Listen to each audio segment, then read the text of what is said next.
In a gym where men and women moved like wolves in a pack, all sharp eyes, wiry muscle, and simmering bravado, she drifted in like a stray breeze. She didn't fit the scene. Not in that small, sweaty jiu-jitsu studio tucked behind a strip mall in Portland. A place where national champions and seasoned fighters tested themselves against one another daily, sharpening iron on iron. This was a world of cauliflower ears, scarred knuckles, and faces etched with the stories of fights won and lost. And then there was Mara Jensen. Mid-30s, plain clothes, baggy gray hoodie, faded jeans, sneakers more suited for gardening than grappling. Her hair, pulled into a careless ponytail, showed a streak of gray by her temple. No entourage, no camera crew, no fire in her eyes. Just calm. The regulars exchanged glances. Who was this woman? Someone's mom. A lost hiker? Surely not a fighter. Coach Deacon noticed her standing quietly near the door, clipboard in hand. He strode over, all 6'4" of him, tattoos peeking from under his sleeves. "You here for a kid's class, ma'am?" he asked, half teasing. Mara smiled gently. "No, I'd like to train." Deacon raised an eyebrow. "This is an advanced session. Invitational. You got any experience?" "A little," she replied. It was the kind of answer that could mean anything. A couple of casual classes at the YMCA, or something else. Deacon sighed. "Sign the waiver. Let's see what you've got." Word spread quickly around the gym. Newcomers were rare. Female ones, rarer still. And one like her?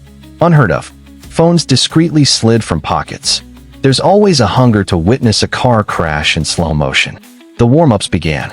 While the fighters sprinted and drilled takedowns, Mara stretched quietly in the corner, helping a young woman named Emma adjust her wrist wraps. "Nervous?" Mara asked. Emma nodded. "It's my first time in an advanced class." "You'll be fine," Mara said, smiling. "You belong here."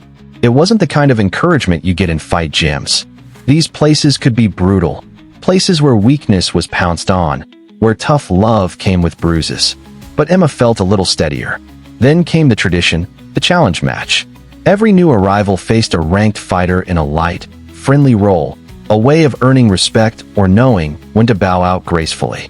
Coach Deacon scanned the room. His eyes landed on Callum the Bull Knox. Callum was a beast. 6 feet 3 inches, 220 pounds of aggression. A regional champion, all muscle and bravado. Known for charging like his namesake, overwhelming opponents before they could blink. "Callum," Deacon called. "You're up." Callum grinned like a man who'd just been handed a Christmas present. "You sure about this, lady?" he asked Mara. She shrugged. "It's why I'm here." The mat cleared. A circle of fighters formed around them, smirks and murmurs passing through the crowd. A few started recording. The coach gave the signal. And in 14 seconds, it was over. Callum came in like he always did. Low, fast, aiming to bulldoze. Mara shifted effortlessly, her footwork impossibly clean. A sidestep, a perfectly timed hip toss. Callum's feet left the ground. He landed with a thud that made the walls vibrate.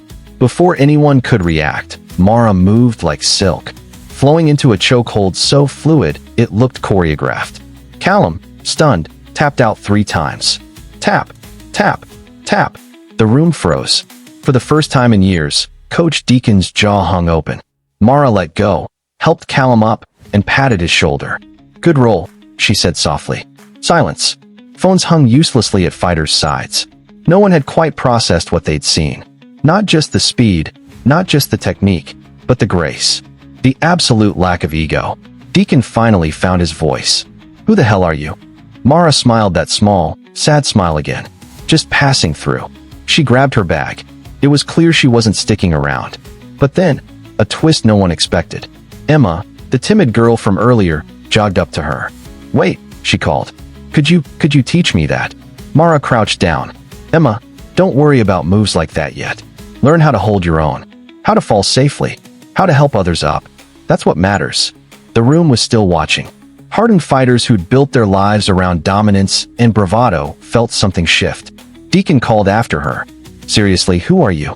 This time, she answered. "Used to compete," Mara said softly. "Long time ago. Left it behind." The truth trickled out in bits and pieces over the next few days. Mara Jensen wasn't a nobody. She'd been a world-class jiu-jitsu prodigy in her 20s. Undefeated. Destined for world titles. Until, during a championship match, a freak accident left her younger sister paralyzed from a neck injury, a move Mara executed under pressure. She walked away from the sport that day. No interviews. No glory.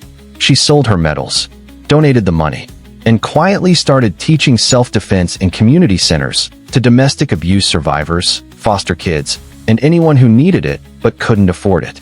No one knew because she never told them. She wasn't chasing belts anymore. She was chasing peace. And it turned out that peace was contagious. The next week, something incredible happened. More newcomers showed up at the gym. Single mothers, shy teenagers, older folks who thought their fighting days had long passed them by. And, astonishingly, the tough-as-nails fighters made room. Emma showed up early, now walking with her chin a little higher. Deacon changed the motto painted on the back wall.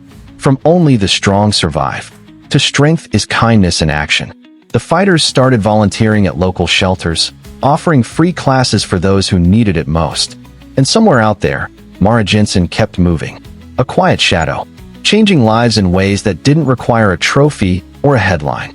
Because strength, real strength, isn't measured by who you can beat down, but by who you lift up. And that, in the end, is what silences a room. Not brute force, but kindness.